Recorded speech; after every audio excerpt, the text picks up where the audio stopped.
Hi, everyone. This is Craig Zelzer back with another episode of the PCDN Social Change Career Podcast.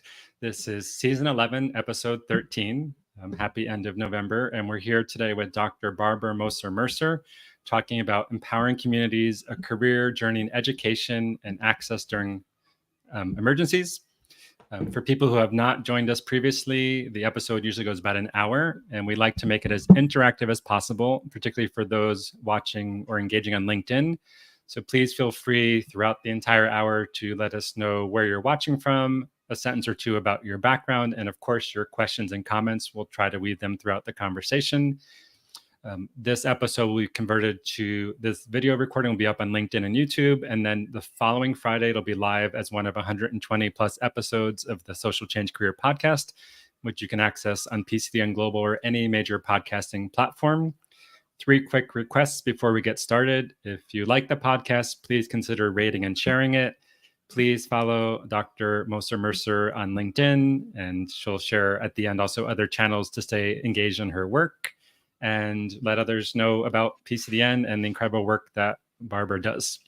Her bio, I will not read the entire thing because we would be here for quite a while, but I'll say Barbara is Professor Emerita and founder of InZone out of the University in Geneva, which I was happy to be on the advisory board for a period and learned so much from the incredible visionary work that she has done for many years. She's currently a visiting professor at the University of Nairobi, engaged in strengthening African solutions that advance higher education in emergencies, and has been coordinating the launch phase of the African Higher Education in Emergencies Network, AHEN for short. She's also a visiting fellow at the University of Oxford's Refugee Study Center, where she is currently this morning, researching and working on a book in higher education emergencies. Following her initial training as a conference interpreter, she pursued her studies and research in cognitive psychology, focusing on the development and expertise in complex cognitive skills of bilinguals.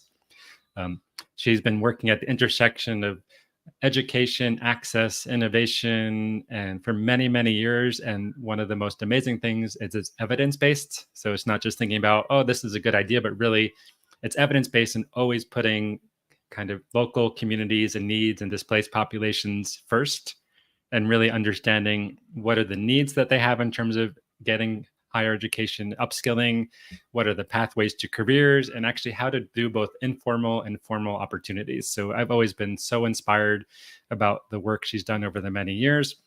She's contributed to several working groups of the Interagency Network for Education Emergencies. So if you're interested in that topic, that this is really one of the best networks in the world, and they have a weekly newsletter, all sorts of resources, meetups around the world.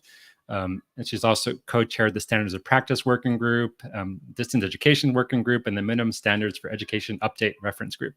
Lots of big words.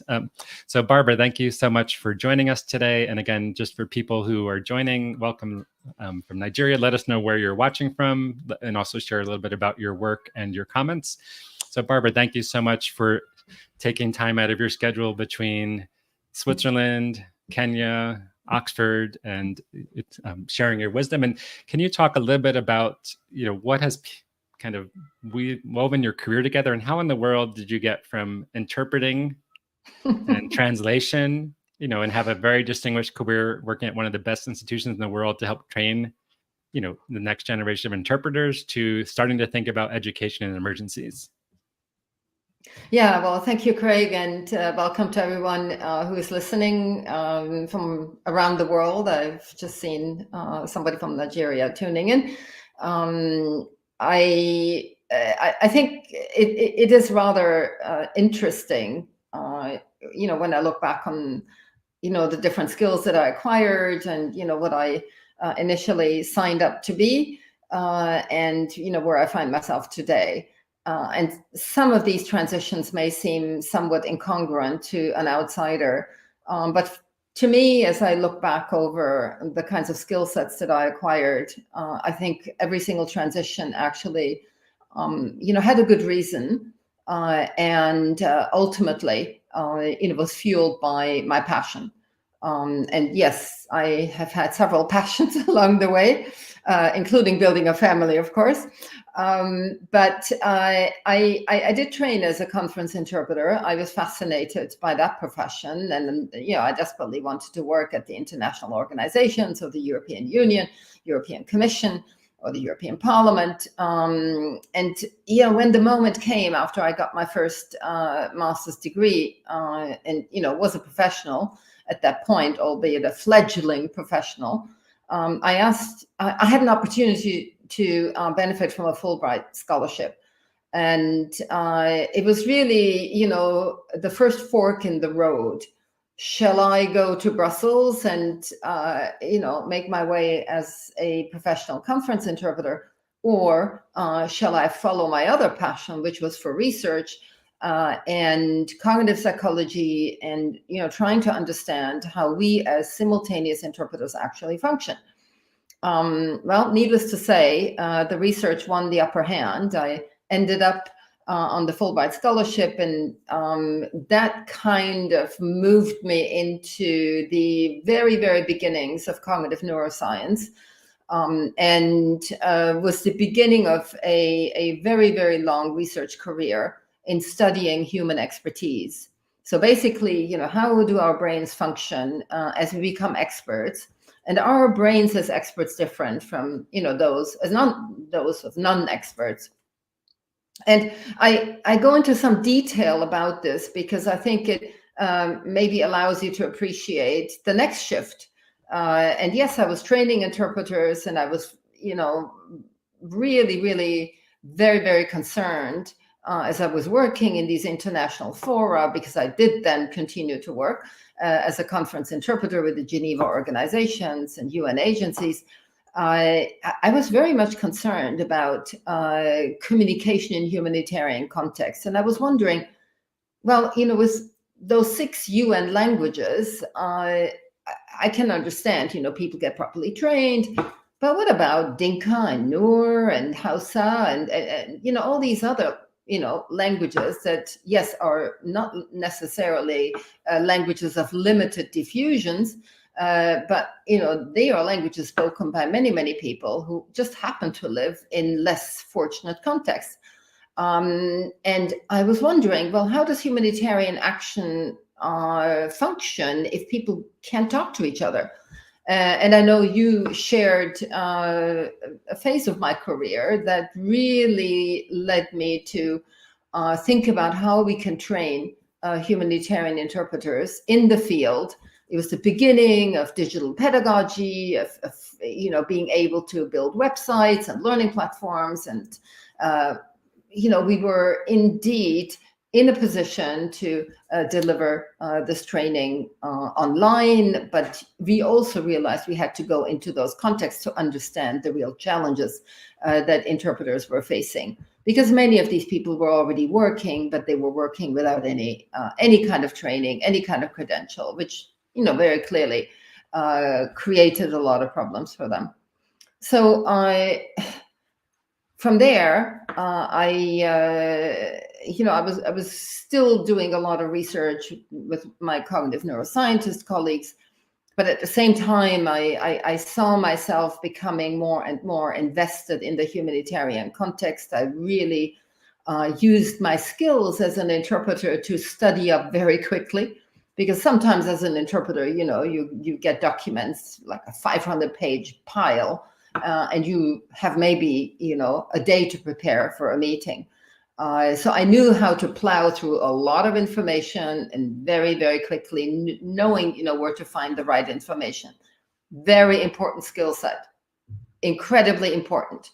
When, you're looking to transfer skills from one profession to another, that is one of the fundamental skills, being able to acquire knowledge rapidly and confidently and reliably, and then use it. So that's a fundamental skill that has served me very well, throughout my career. And I really credit this to our training as conference interpreters, where we had no option. You have to be fast. If you dawdle, your speaker is going to be way gone, and you are not going to be able to follow, and you're not going to be able to deliver the message.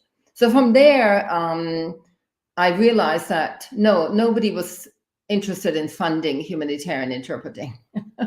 With all the needs of life-saving operations in humanitarian contexts and the number of refugees around the world constantly increasing, the number of conflicts and crises increasing. No, there was no money for training interpreters. This was really not anything that we could make sustainable. And while we had some small funding, it really wasn't going to yield the kinds of results. So basically, I thought, well, and if we then developed higher education in emergency, so to speak, and we kind of would be slipping interpreting under that umbrella, maybe we could go for funding. And it just coincided also with the Syrian crisis, which was the very first time in the world that we had massive displacement of youth who had already started an academic course of study, were forcibly displaced, were looking for ways in which they could continue their academic career. So the timing was ideal, and I think that's another skill that I would like to highlight as we go through this talk. It's you really have to make sure that you're not siloed in your thinking, that you always look at the contextual affordances and not just at the challenges and limitations. Yeah, develop an asset-based approach. Look at where the opportunities are and then go after them, because ultimately that is the approach that's going to lead you to the kind of support that you need, building the networks that you need in order to advance in your career or change careers, as the case may be. So from there on, funding was coming in. And we built the InZone Center that thankfully, Craig, you were on the advisory board, and that was excellent. And little by little, we developed this combination of having one foot in the field, implementing on the ground, working with refugees in camp contexts, in and other types of displacement contexts, while at the same time responding to what academe was expecting of us. And that was research, that was building evidence, etc. So at that time, UNHCR was, with its education strategy, was beginning to realize that, education wasn't just primary and secondary, that, they also had to think about higher and tertiary education, as they subsume TVET and higher education under tertiary. And again, affordances, opportunities, let's go for it. Let's, get into that network. And so UNHCR actually was the first to organize a meeting in Nairobi of a handful of actors, mostly universities that had already launched higher education and emergencies initiatives in different contexts, from the Tiber border to the Dadaab refugee camp and elsewhere. So that was kind of the beginning of what I would call the higher education and emergencies concept development. And at that point, I think it became clear to me that what was not working and what was very challenging was the interface between academe and the humanitarian context. The two, were not compatible. Academe didn't have the governance or financial management structures that were needed for immediate implementation in the field. And the field didn't have what was needed by academe, including credentials that refugees didn't have, or no longer had, or didn't have in a format and with the kind of academic credit that would be recognized in the hosting countries. So we launched into a great deal of legal discussions about how can academe and the humanitarian context become more compatible. And I think this continues to be a very important strand of higher education and emergencies, and the one that I feel I feel most most responsible for. That we do need to create an interface where it's not just a question about creating exceptions for refugees, because no, by just creating exceptions, you're never going to make permanent strides. There's always somebody who feels left out. And in this case, it would be the host communities and the host country citizens, because by that time, I had already worked for 4 years in Jordan with Syrian refugees in Azraq refugee camp. I've been to Afghanistan and Sudan, and I'd literally implemented in a number of contexts, but I'd ultimately landed in sub-Saharan Africa. And it was very clear that you couldn't just advocate for refugees and constantly ask for exceptions. This doesn't work. And I think that, would be the wrong way to go about creating conditions that would be beneficial for everyone and, wouldn't create equity rather than creating discontent and conflict and renewed crisis. So from there on, I think, these different forks in the road. I retired from the University of Geneva. There's a legal retirement age. I did get an extra 5 years to advance the in-zone center, but ultimately, yes, it was time to leave.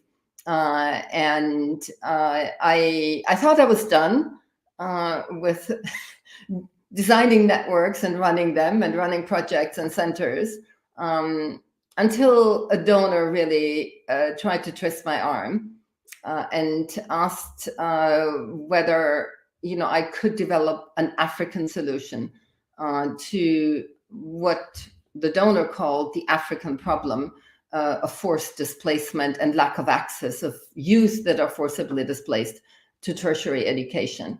I shook my head and said I was done with academic centers. I had my share of it. I did not want to start this again. So the donor kept pushing and said, well, but it should be an African solution, really, a South-South solution.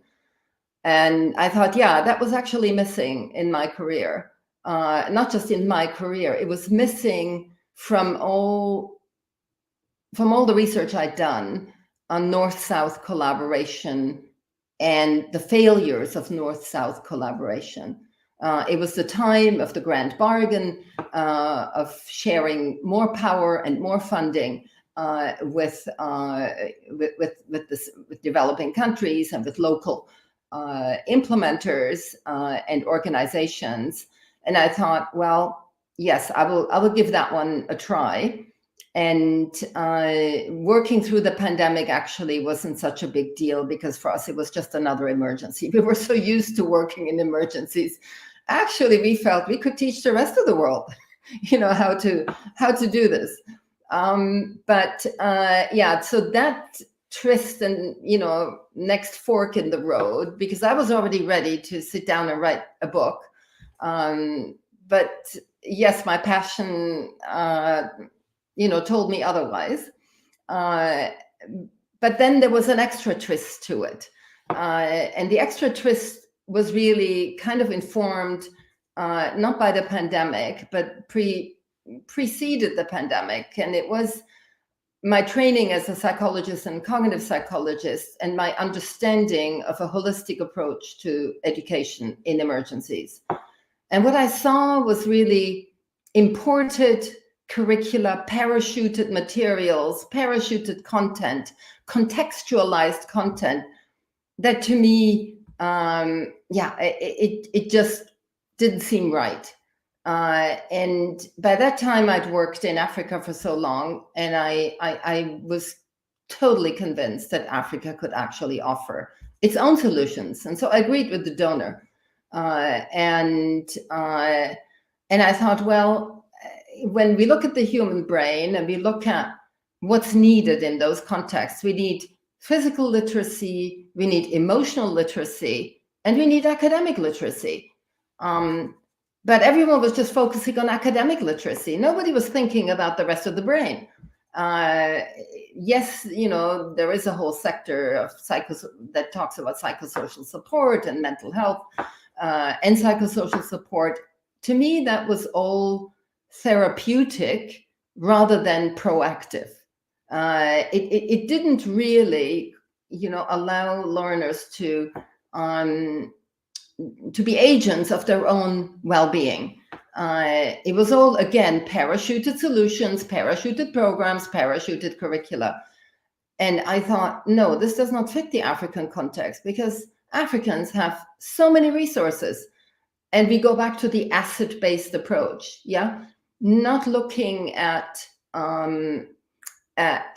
where you want to make your impact by way of what do I have to offer, but looking at the kind of impact that you're seeking by first analyzing the assets that are available in that context.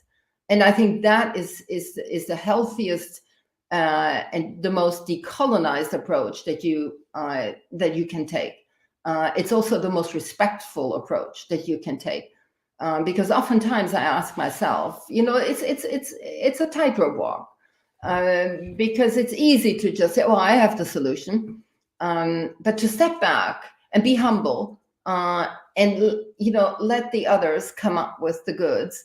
That is really what makes a project sustainable, and what I believe creates the kind of respect for each other, and teaches skills. So the last bit, the last fork in the road, which didn't, sideline me entirely, but actually contributed greatly to the innovative components that the African Higher Education Emergencies Network has adopted. I'm a marathon runner, and I was convinced that, and since I was working in Kenya, I was convinced that running and Kenya go together. So I started this running team in a refugee camp, not knowing, the pandemic would be around the corner. Well, the pandemic actually, helped advance that idea rather rapidly, because everyone, was trying to get outdoors and was trying to do something rather than sitting in their homes or in their shelters. And little by little, armed with, what I know about learning and what I know about the brain, little by little, this has now gelled into a completely new model of athletics and education. And you can read up about the research and the evidence base that we've created on the IHEN website, by the way. But that's really something that I pursued with a passion. It was another strand of knowledge I had. I've been running for decades. I have more than 35 marathons under my feet, including a couple of ultras. So I knew athletics very well. My kids, were track athletes.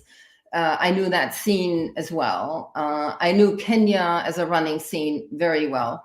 And that allowed us really to create that kind of credibility that we needed to engage new partners like World Athletics, and form new partnerships that would advance not just athletics, but would advance higher education in emergencies. So I know this is a very long answer about the meandering of one's career. But some people would say, don't transform your passion into your profession. I still think, you need to be passionate about, what you believe you can do together with others. I think you need to be humble and respectful of, anyone you work with in contexts that are not your own, whose language and culture you do not master. I think that should make you even more humble. And being an interpreter, I think, has really helped me. Yes, I can put myself very readily into the shoes of the speaker or the other, because that's a professional competency that, we obviously needed to acquire, we need to exercise also from an ethics point of view. So I'll stop here for a moment, because that was a long answer to a short question. No, it was not a short question. Thank you so much. And I didn't know you were a marathoner. I've only done a 5K, but my brother is an extreme trail runner. He just did his third run up and down the Grand Canyon in one day. And Colombia has great marathons in trail running, so maybe you can make it over here. And so there's a million questions, but just to say, we have people joining us from Benin, from Pakistan, from the US, from Nigeria. So please keep letting us know. And quite a few people are working in education and emergencies or with displaced populations. So please let us know your questions, comments. Feel free to put a sentence or two about your work throughout the session. So one kind of simple question, if you think back to, and also a huge plug for Fulbright. So I had a great mentor. I came back, I went to Hungary right after the Berlin Wall collapsed, maybe 6 months, and spent a year. And then I had a mentor's like, you should apply for this Fulbright thing. I'm like, that's only for important people. And she pushed. And it was a junior Fulbright, but I got it for 2 years, changed my life. So, fellowships are such a great way to build both professional and academic capacity. And I've been fortunate to have a few fellowships in my life. And if you can find a way to match your goals to what the funder wants and not have to be stressed about finances, it's amazing. And that's just a little plug for fellowships and Fulbright. So if you think back to a younger age, did you aspire, like it sounded like you always had an interest in international organizations and languages, but did you envision yourself working for the UN? Or like if you think back to as a teenager, did you envision a particular career path, or was languages, or like this just all happened, as the path opened? I did. I'm Austrian, and I did end up in the U.S.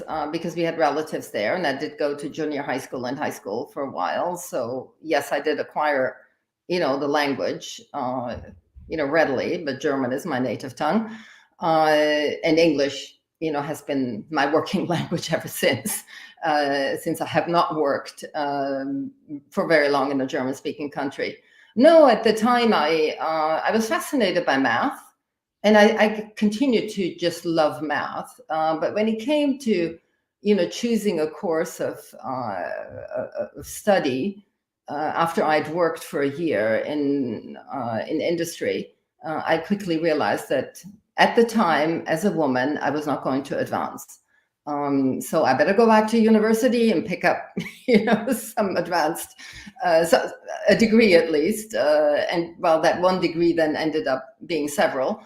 But I was fascinated by math. I loved it. But I was also a bit scared. I thought math can get so abstract. And what if in my 4th year studying math, I realized I'm unable to understand? So what do I do then? So that's, when I thought, okay, I'll do languages. But I wasn't terribly interested in, studying language and literature. So yeah, the translation and interpreting. Translation didn't quite suit my temperament.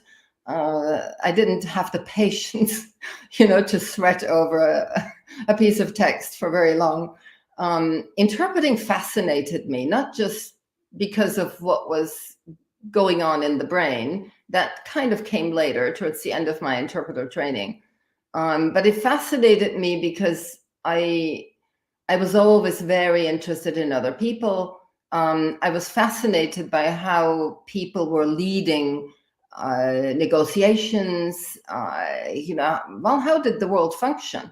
What's international law? And so little by little, I got into that. And I can assure you, and I continue to be in love with the interpreting profession. I still work a few weeks a year for the International Labor Office, just, kind of keeping up the skill. But for the most part, it's, what I can learn, because every day in the booth is a learning experience.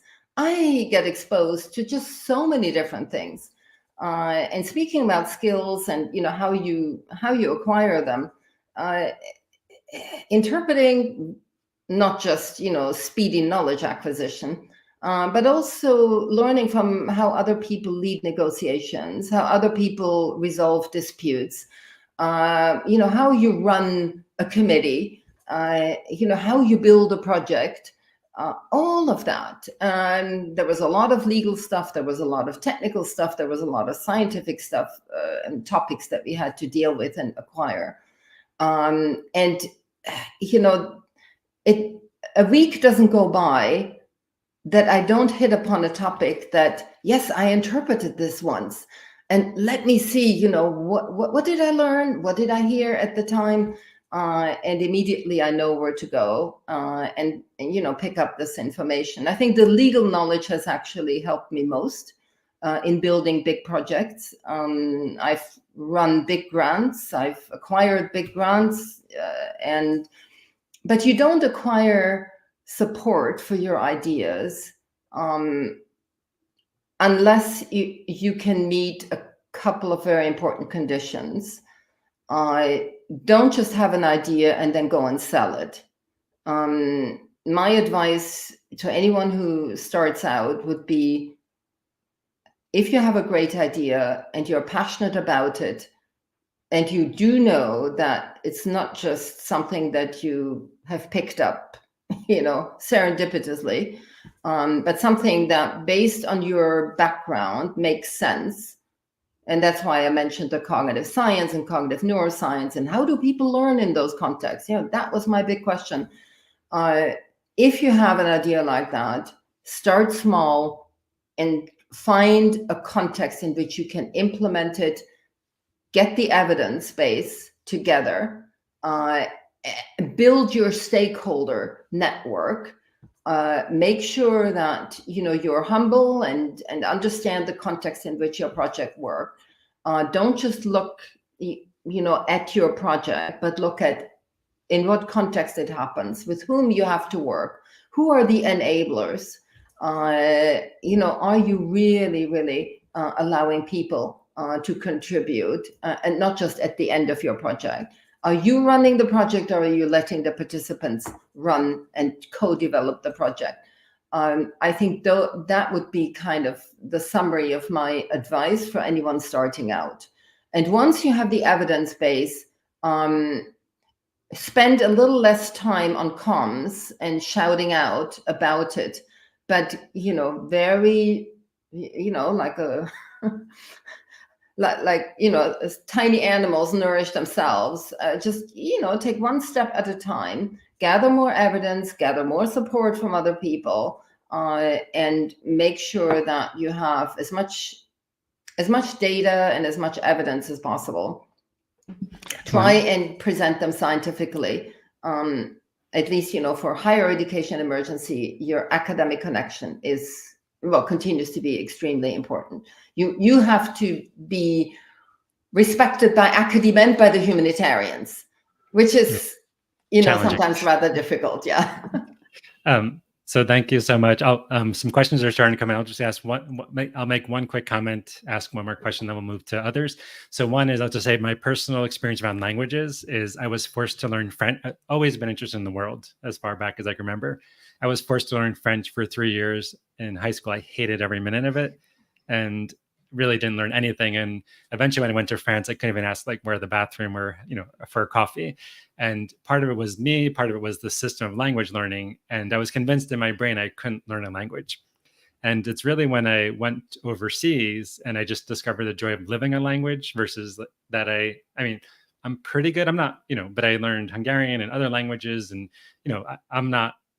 Spanish is my best language now, apart from English. I find I forget the other languages as I learn new ones. So I'm not an interpreter, but just how many languages do you speak reasonably well? I mean, there's a difference between speaking and professional fluency. And then what are your tips for anyone who just wants to work on language learning? Like, any advice? Is it Duolingo? Is it just immerse yourself? Is it watch endless Netflix things? I mean, everything is person specific, but you have so much expertise in that area. Any just quick advice for language learners? Well, I'm not sure, I have that background. I have 3 languages and I've dabbled in Japanese and I'm dabbling in Kiswahili. Both were determined by my professional exposure to those languages. I travel to Japan very regularly as a conference interpreter, being based out of California. Kiswahili, obviously, now that it has become one of the working languages of the African Union and is increasingly a vehicular language on the continent. And I feel I owe it to the people I work with to make an effort to acquire the rudiments of that language, even if that's time consuming. As you said, living in a country brings the language and the culture to life. And I think is, one of the best ways, obviously, to perfect the language. I think it's probably important to get some sort of grounding, and maybe this is old-fashioned. As I said, I'm not an expert in language learning, but getting a fairly decent grounding, at least in the grammar, allows you then to build on it when you move into that context. We have one partner at the African Higher Education Emergencies Network, and I'm putting in a plug for Natakalam, a social impact enterprise that hires mostly refugees. They offer, conversation, one-on-one conversation in a huge area of languages. They also offer translation and interpretation services, and some of my graduates are working for them. And yes, I would definitely recommend. And because if you do sign up for those kinds of conversation lessons, you're also doing good at the same time. You're basically contributing to the livelihood of somebody who is forcibly displaced, and you also get a very genuine, genuine exposure to that. I think the other dimension is really listening and reading in the language as much as possible. I think you do need to immerse yourself. It so happens, since I haven't lived in a German-speaking country for so long now, whenever I go, to a German-speaking country, I pick up the newspapers, I, just basically immerse myself, and I discover to my horror just how many expressions, I don't know, I don't recognize. And so it's a little bit disconcerting that even the languages that you think, you're very competent in. Yeah, I do think, and research shows this, the more languages someone can learn reasonably well, it does give the person the ability to have a much different perspective on the world and understand multiple worldviews. And so a couple of questions have come in. And again, please check out Natakalam as a great resource if you're looking to learn a language and you want to help provide greater economic opportunity for displaced populations. And people also have really good training and skills. So the first question comes from Mayat. I'll just show it here. How can we use new communication technologies and content production like AI at the global level to continue education at the local level in critical and emergency situations? So I guess his question specifically, but also in general, in the work you're doing to help increase educational opportunity. I mean, I'll go back. People can look up. I remember years ago, the New York Times ran an article about your education in a box. This was an End Zone project where it was really, I don't know if it was in the Dadaab camp or, in Kenya, but you could help better than me, but basically you help kind of import a digital center where people can go for learning, get some internet access, computers. But how is technology helping students get more access? Are you using these tools in terms of curriculum, and do people get enough bandwidth access? Yes, I think it would be good if you had maybe a quick look at the presentation I just gave last week at the online Educa in Berlin. And I think I'd sent you the link, Craig, to that. It's now on YouTube and accessible. It I think allows you to really appreciate the interrelationship between the context, the pedagogy, and the technology. I am dead set against ed-tech being parachuted into humanitarian contexts without having co-developed the application with those who ultimately are going to use it. I think that is a prescription for disaster. Maybe I can also pitch an article that is open access. You can download it. Appeared in Frontiers in Education, that I co-authored with 8 refugees in Azraq refugee camp. It's entitled "EdTech in Humanitarian Contexts." Please, do share it widely, because it really demonstrates just how important it is for us to look at technology together with those who will ultimately need to use it, and how the communities with whom we are working, how they conceive of technology, because there's also a very, very big movement about decolonizing, pedagogy, decolonizing our humanitarian approaches. And I think this really speaks to how we can do it responsibly. It does not minimize the importance of technology, but at the same time, it does not fall into the trap of parachuting our apps and our solutions and our content into contexts that are not suited for what we're delivering. Maybe this is a fairly strong statement, but I think now that I'm working and have been working now for years in the global South, and having designed and created this network now that we're happy to say is becoming sustainable and supported by donors, because donors believe in the fact that African solutions are needed for the continent to solve its own problems. This is not going to be facilitated. This is not going to be supported by a constant influx of global North solutions. Everyone, has the right to agency to, basically develop and further develop their own cultures. Local knowledge is needed for local communities to thrive. Imported knowledge and imported approaches do not necessarily allow communities to thrive, because they are also to some extent disrespectful of locally produced knowledge. So I think we have a very strong kind of approach to that, including the research. So the kind of research and how we research, how we approach research, that it has to be validated by the communities. It has to be co-created by the communities and by the learners is vital if we really want to create sustainable solutions. Wonderful. So I'm going to make a plug. I'm on the advisory board of CDA Associates. So if people have not read, it was founded by Mary Anderson. And if people have not read the book, how aid can harm, aid, war or not, it's a really important read from like 96 or something. And CDA has been doing this type of pioneering research and advocacy for 25 years. And the idea, it's so simple.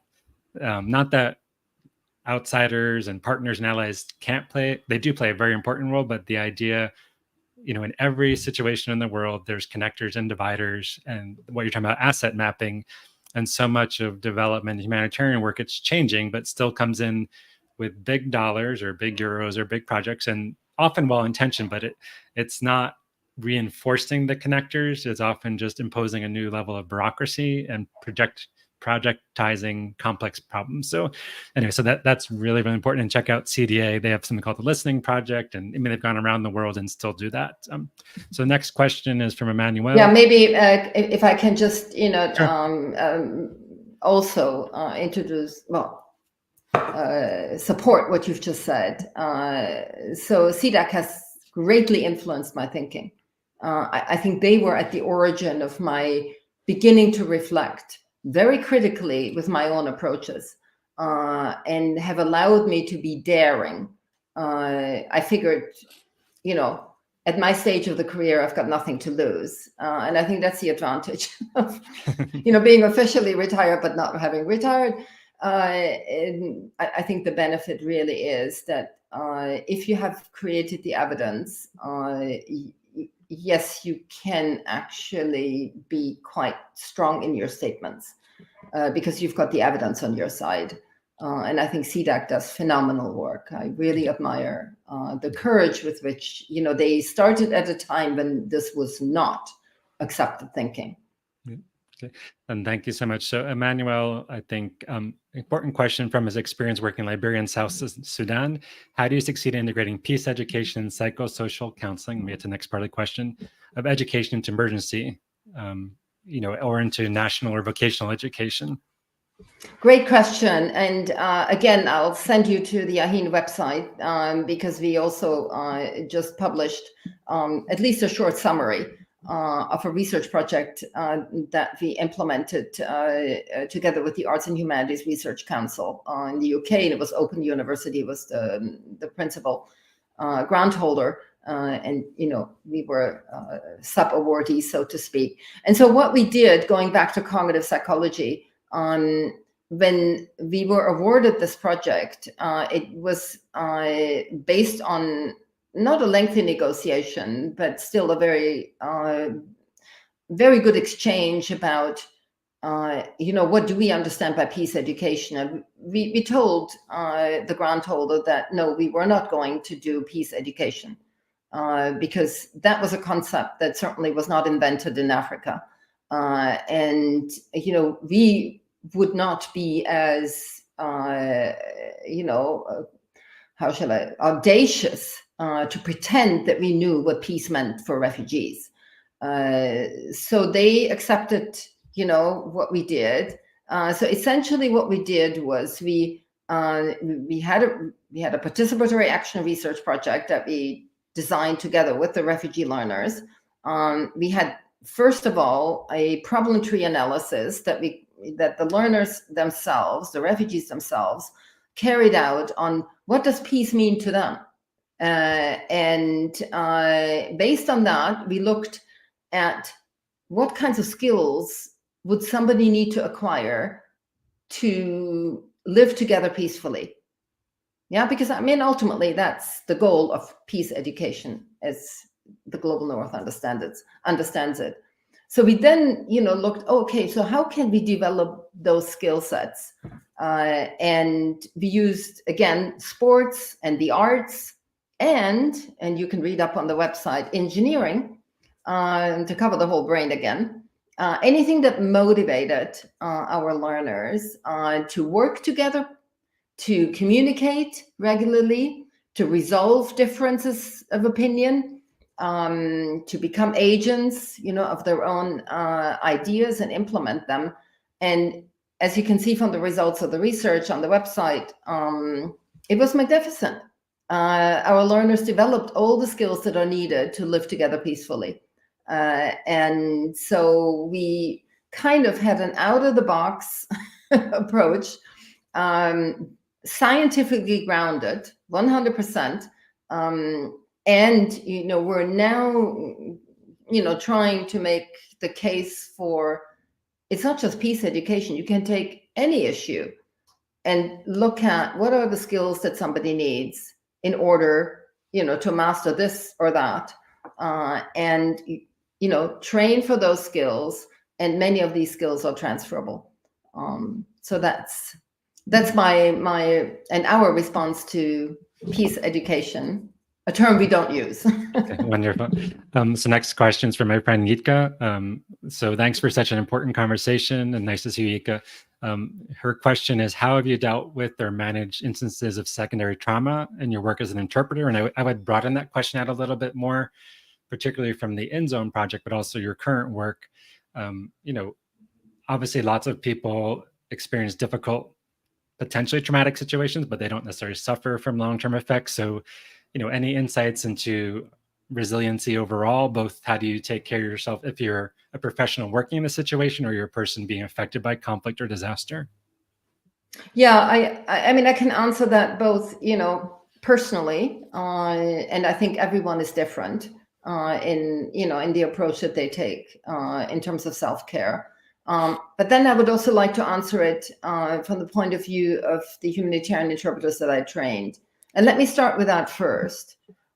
Similar to our other approach, an interpreter working in those contexts is not going to have access to diffusing and, all sorts of, support mechanisms, not at all. So basically in the kind of training that we did and, continue to do in those contexts, we basically make sure that interpreters develop a self-care toolbox. And usually it's the whole cohort that we train that together develops a toolbox. And it's fascinating. Their tools range from, listening to music, doing sports, cooking food, anything that they can do by themselves or together with others, and that actually serves the purpose of taking care of yourself. So it's like a toolbox that includes many self-care manuals, so to speak, and interpreters are free to use it. What's the advantage of it? It's sustainable. Yeah, you can dig into the toolbox and pick, and try it out, and see what it does for you. And if that one doesn't work, then you can try another one as well.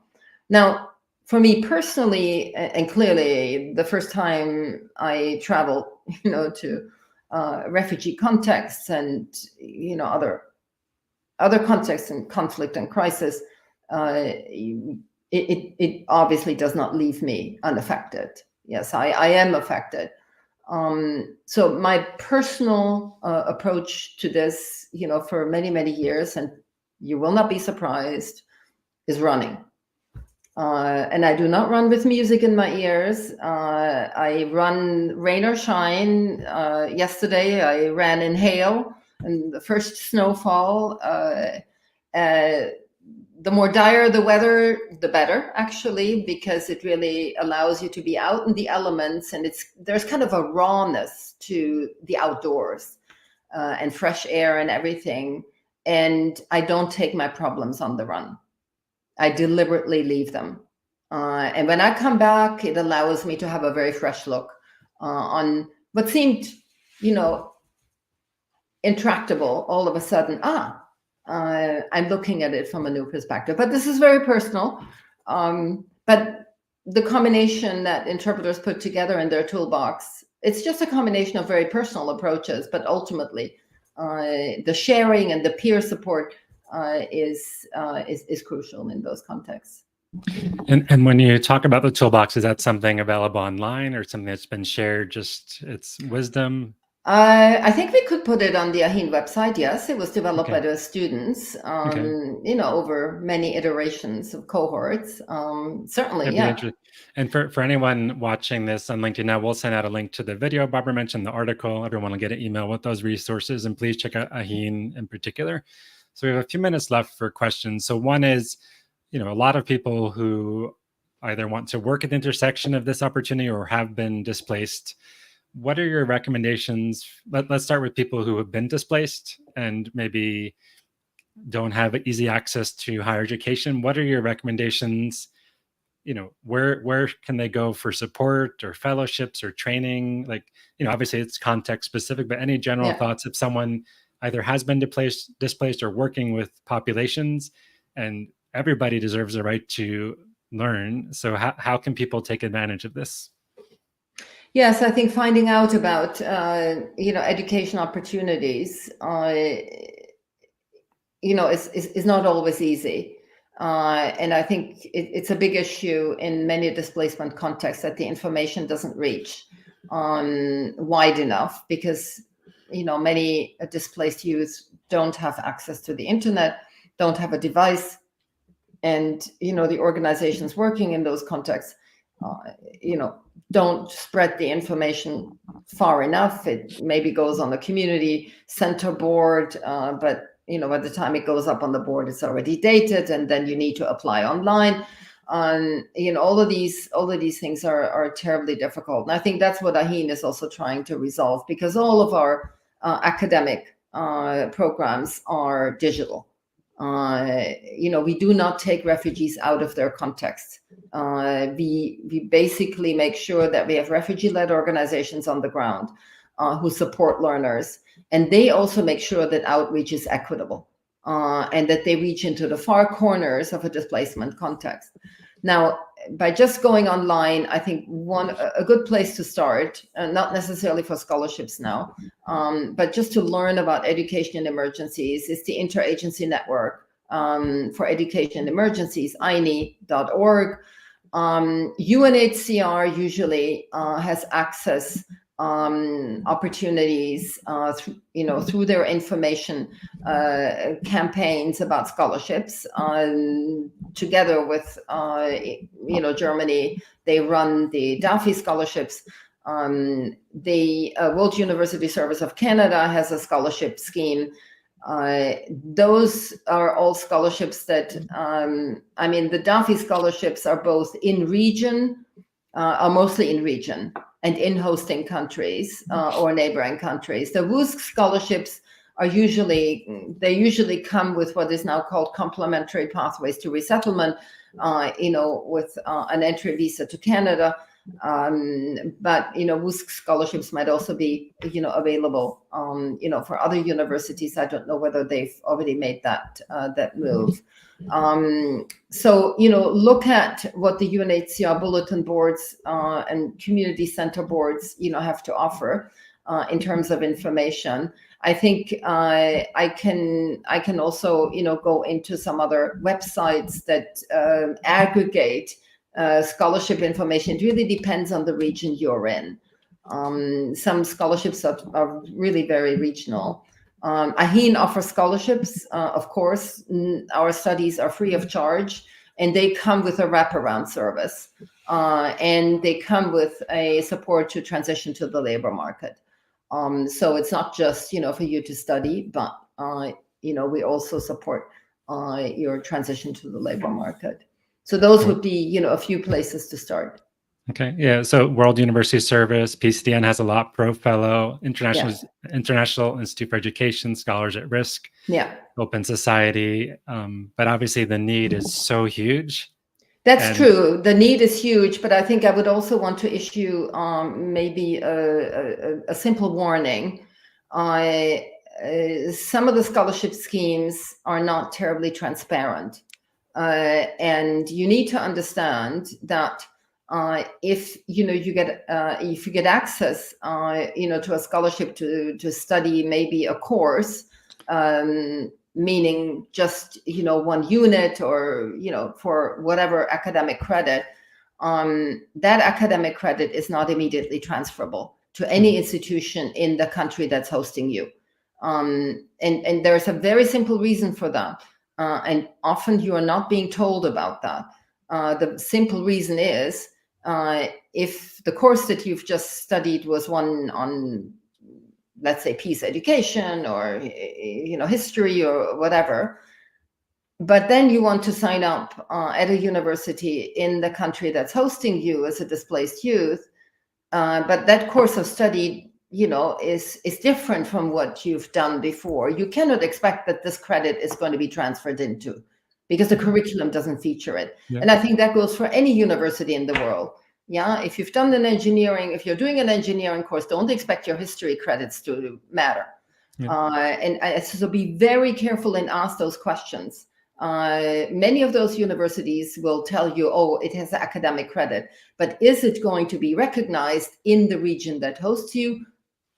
That is usually not the case. So I think it's up to you to really ask those hard questions before you sign up and do it. I would also want to, put in a plug, and we've used this for Coursera for refugees, because if it's skill building and you don't necessarily, have to have an academic credential in hand, but you just want to document the kinds of skills that you have already acquired, go to Coursera for refugees. They work with UNHCR. You can get the certificates free of charge if you sign up through the UNHCR gateway. And I think that kind of leads me also to maybe a last bit on what's been done in recognition of prior learning. So UNESCO has developed the UNESCO qualifications passport, and it is now being rolled out in a number of different displacement contexts, and kind of also built on initial European projects, Norwegian projects for recognition of credentials. So look at the UNESCO qualifications passport as a way also to livelihoods and employment. You can document in that passport both your regular academic credentials, but also other skills that you've developed through non-formal higher education, and build your portfolio. Think portfolio. Don't just think of one particular course is going to do it. Okay. So we'll end in about 3 or 4 minutes because lots of questions are still coming in, but you've got places to go. And thank you everyone for your participation. And just a reminder, people are asking for the documents. If you signed up on LinkedIn, a message will go out to everyone with a link to the recording, links to those documents, the video, and all that. So actually 3 questions. So for people who are in Sub-Saharan Africa, Ahin, what are the offerings and how does someone potentially participate? Can they sign up? Can they get access as an individual? They have to go through a partner organization. So we implement in Kenya, Somalia, Burundi, and South Africa at this point. South Sudan is up and coming.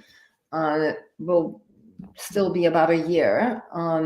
We work with refugee-led organizations on the ground. So we don't normally take individuals, but we sign up cohorts.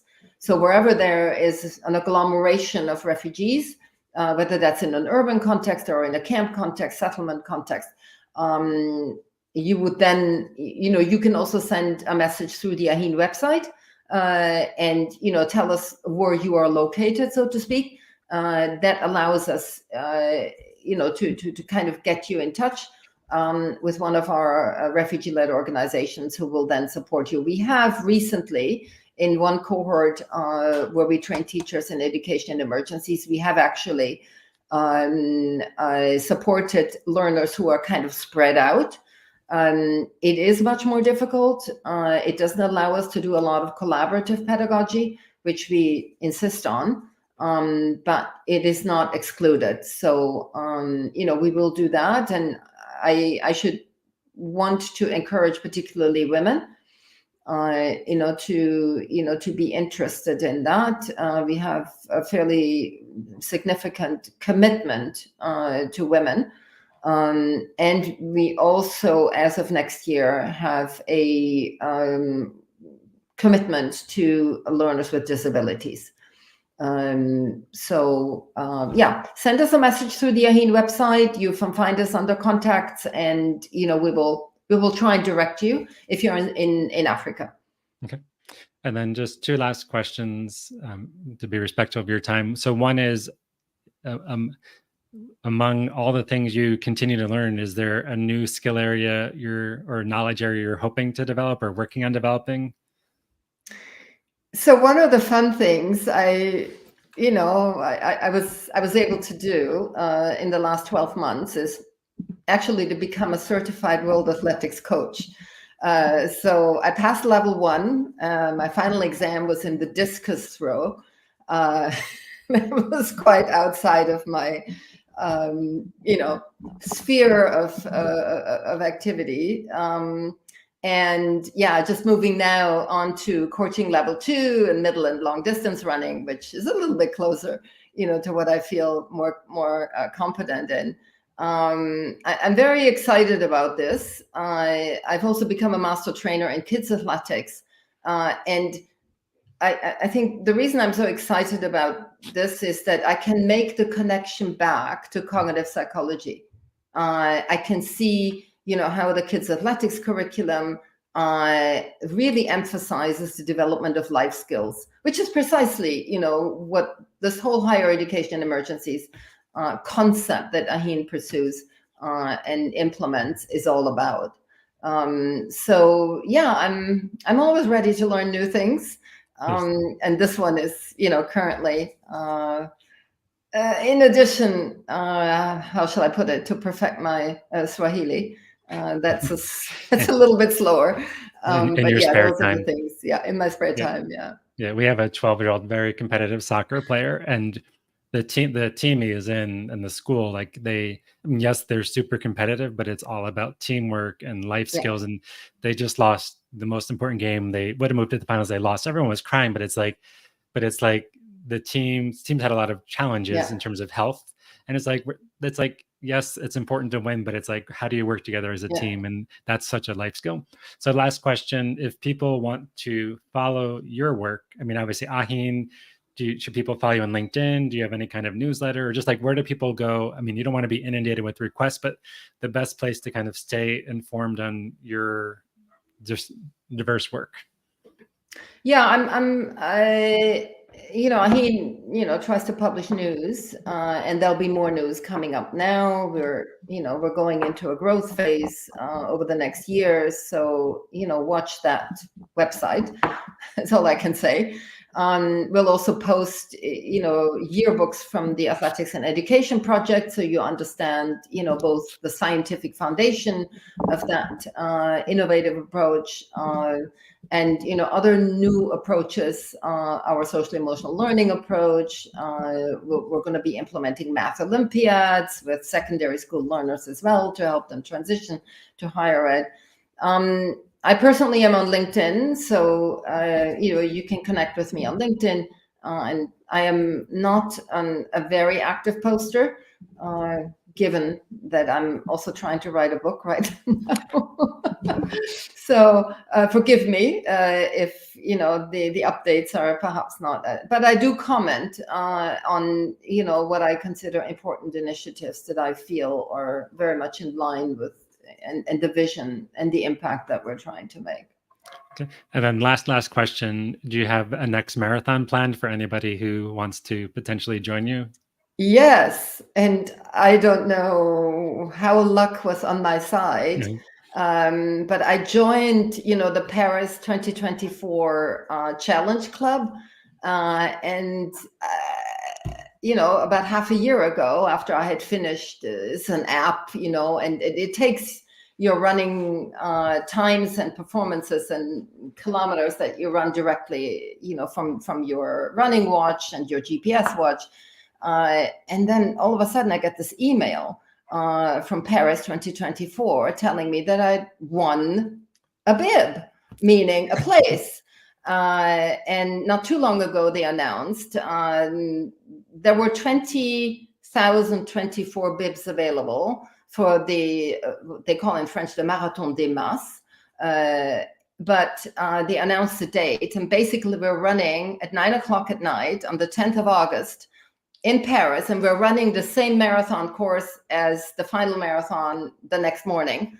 So that's where you find me with my headlamp, and I don't know what my bib number is going to be, but that's my next marathon. Yeah. So stay tuned. Thank you so much for generously sharing your time, wisdom, energy. And please, everyone, check out Aheen, PCDN, share the podcast, rate it, and follow Barbara on LinkedIn, and have a great trip to Nairobi. And everyone, please stay tuned and make sure you look detailed at all the resources Aheen offers and programs and the countries they're currently operating in. So thank you so much, Barbara. Thank you, Craig. Thank you. And yes, if you have any questions, further questions, you know where to find me. Thank you.